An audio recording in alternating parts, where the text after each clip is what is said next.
ದಾವಣಗೆರೆ ಜಿಲ್ಲೆ ಹೊನ್ನಾಳಿ ತಾಲೂಕಿನ ಕುಳಗಟ್ಟೆ ಗ್ರಾಮದಲ್ಲಿ ಹಮ್ಮಿಕೊಂಡಂತಹ ಶ್ರೀ ಕರಿಯಮ್ಮ ದೇವಿ, ದುರ್ಗಮ್ಮ ದೇವಿ, ಗುಳ್ಳಮ್ಮ ದೇವಿ, ಮರಿಯಮ್ಮ ದೇವಿ, ಪೆಳ್ಳಮ್ಮ ದೇವಿ ಪಂಚದೇವತೆಗಳ ಜಾತ್ರಾ ಮಹೋತ್ಸವವು ಜನವರಿ 6ರಿಂದ 8ನೇ ತಾರೀಕಿನವರೆಗೆ ಸಡಗರ ಸಂಭ್ರಮ ಹಾಗೂ ಗ್ರಾಮದ ಧಾರ್ಮಿಕ ಪದ್ಧತಿಯ ಅನುಸಾರವಾಗಿ ಯಶಸ್ವಿಯಾಗಿ ನೆರವೇರಿದ್ದು ವಿಶೇಷವಾಗಿರುವಂತಹ ಸಂಗತಿಯಾಗಿದೆ. ಜನವರಿ 6ರಂದು ಮಂಗಳವಾರ ತವರು ಮನೆಯ ಸನ್ನಿಧಾನದಲ್ಲಿ ಸಮಸ್ತ ಭಕ್ತ ಬಾಂಧವರ ಉಡಿಯನ್ನು ಸ್ವೀಕರಿಸಿದ ದೇವತೆಯನ್ನು ಬುಧವಾರದ ಮುಂಜಾನೆಯ ಒಳಗಾಗಿ ಗಂಡನ ಮನೆಗೆ ತಲುಪಿಸುವಂತಹ ಒಂದು ಧಾರ್ಮಿಕ ಕೈಂಕರ್ಯವನ್ನು ಗ್ರಾಮದ ಭಕ್ತ ಬಾಂಧವರೆಲ್ಲರೂ ಸಂಘಟಿತರಾಗಿ ವಾದ್ಯಮೇಳ, ಉರುಮೆ ವಾದ್ಯ, ಹಲಗೆ ವಾದ್ಯಗಳೊಂದಿಗೆ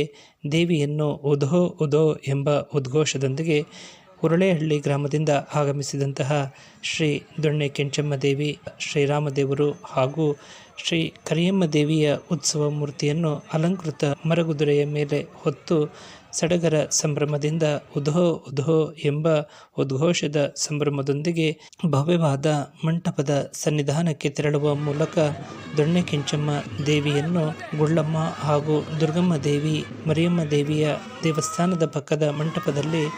ಪ್ರತಿಷ್ಠಾಪಿಸಲಾಯಿತು. ಕರಿಯಮ್ಮ ದೇವಿಯ ಮರಗುದುರೆಯನ್ನು ಶ್ರೀ ಕರಿಯಮ್ಮ ದೇವಿಯ ದೇವಸ್ಥಾನದ ಸನ್ನಿಧಾನದಲ್ಲಿ ಪ್ರತಿಷ್ಠಾಪಿಸಲಾಯಿತು. ತದನಂತರ ಶ್ರೀ ಆಂಜನೇಯ ಸ್ವಾಮಿ ದೇವಸ್ಥಾನದ ಸನ್ನಿಧಾನದ ಮಂಟಪದಲ್ಲಿ ವಿರಾಜಮಾನವಾದಂತಹ ತಾಯಿಯನ್ನು ಗುಳ್ಳಮ್ಮ ದೇವಿ ದೇವಸ್ಥಾನದ ಪಕ್ಕದ ಕೆಂಚಮ್ಮ ದೇವಿಯ ಸನ್ನಿಧಾನಕ್ಕೆ ತಂದು ಪ್ರತಿಷ್ಠಾಪಿಸುವ ಮೂಲಕ ಧಾರ್ಮಿಕ ಕೈಂಕರ್ಯವನ್ನು ಶ್ರದ್ಧಾಭಕ್ತಿಯಿಂದ ಮುಂದುವರಿಸಿದ್ದು ವಿಶೇಷವಾಗಿರುವಂತಹ ಸಂಗತಿ ಬುಧವಾರದಂದು ಕಾಣಬಂದಿದ್ದು